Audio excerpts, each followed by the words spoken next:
Hello, hi, namaste everyone. This is Apurva Naik and welcome back to my YouTube channel आसान है with Apoorva Naik. आज के इस वीडियो में हम बात करने वाले हैं how to retrieve the DNA sequence by using a gene bank.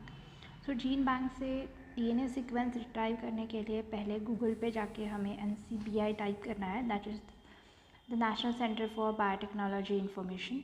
सो वहाँ पे जाके क्लिक करने के बाद जो www.ncbi.nim.nih.gov ये जो वेबसाइट है वहाँ पे हमें क्लिक करना है। तो हमें NCBI की ये जो वेबसाइट है यहाँ से हम डीएनए सीक्वेंस को रिट्राइव कर सकते हैं। सो इसे रिट्राइव करने के लिए पहले और डेटाबेस में जाके हमें सिलेक्ट करना है न्यूक्लियोटाइड, क्योंकि हमारा जो सीक्वेंस रिट्राइव करना है वो न्यूक्लियोटाइड का सीक्वेंस है, इसलिए हम इसे न्यूक्लियोटाइड करके सिलेक्ट करेंगे।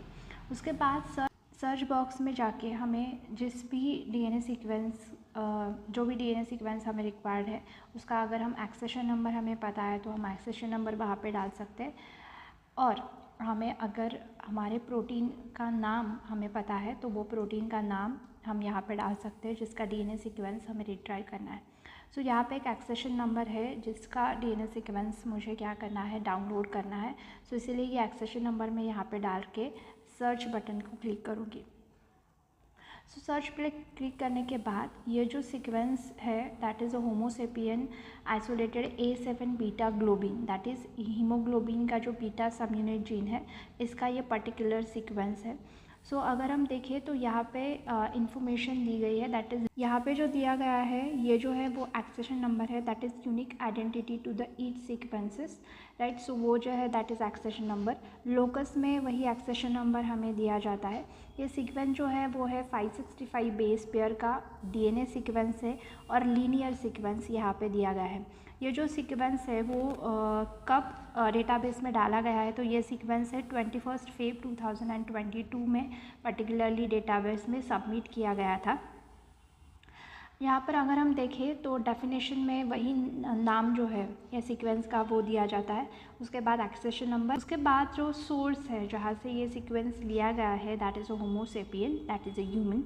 द ओरिजिन जो है वो ह्यूमन है, that is a reference. So reference का मतलब ये है कि ये सीक्वेंस कहाँ से लिया गया था, उसका ऑथर कौन है और जिस पेपर से वो लिया गया था उस पेपर का टाइटल यहाँ पे दिया गया है और उसका जर्नल भी नीचे दिया गया है। उसके बाद सेकंड रेफरेंस दिया गया है, सो करके ये सीक्वेंस लिया गया है, दैट इज़ द केस कि कौन से रेफरेंसेस यूज़ किए हैं ये सीक्वेंसेस डेटाबेस में डालने के लिए, तो वो रेफरेंसेस के नाम यहाँ पे दिए गए हैं। तो नीचे यहाँ पे ओरिजिन दिया गया है, ओरिजिन मतलब जो सीक्वेंसेस हमें चाहिए वो सीक्वेंस यहाँ पे नीचे दिया गया है। यहाँ पे ध्यान से देखिए तो एक लाइन में फर्स्ट सीक्वेंस से 16 सीक्वेंस तक सीक्वेंसेस दिए जाते हैं। सो इस तरह से ये सीक्वेंसेस अरेंज करके हमें दिए हैं।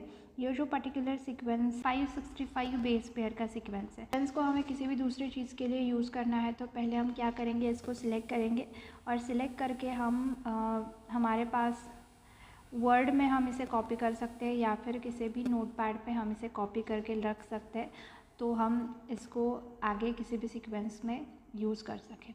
So this is how what we retrieve the DNA sequence by using a gene bank and by using this particular NCBI websites. So thank you so much for watching this video guys, all the best, keep learning.